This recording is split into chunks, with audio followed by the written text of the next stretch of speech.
Почему неорганическая краска на Carbon Black лучше, чем на черном оксиде железа? И вообще, почему в современном производстве татуировочных красок и красок для перманента до сих пор используют черный оксид? Все потому, что это ультра дешево.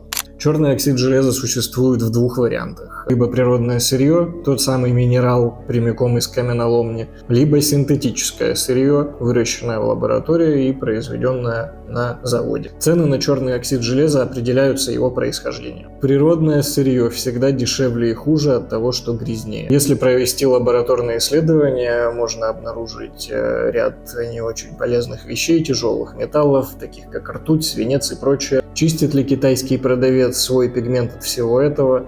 Большой вопрос. Скорее нет, чем да, потому что, как мы все знаем, никто не производит пигменты для того, чтобы вносить их под кожу.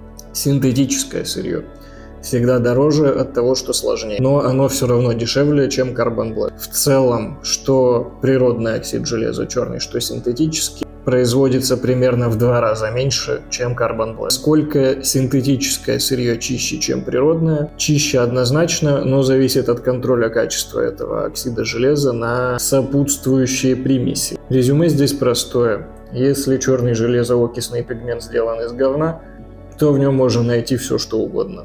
Если пигмент произведен с надлежащим контролем качества, может быть качественнее, чем природное сырье, но качество это все равно сомнительно. Это же китайцы. Но исходя из нашего опыта, мы на самом деле сильно сомневаемся, что кто-то из производителей краски заморачивается с такими тестами. Чтобы доказать, что пигменты чистые, нужно потратить много денег.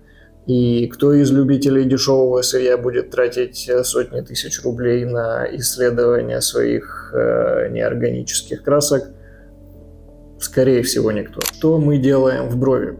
Мы собираем краску на очищенном от бензопирена Carbon Black по своей уникальной технологии со сниженной концентрацией этого пигмента в 2 раза, на 50%.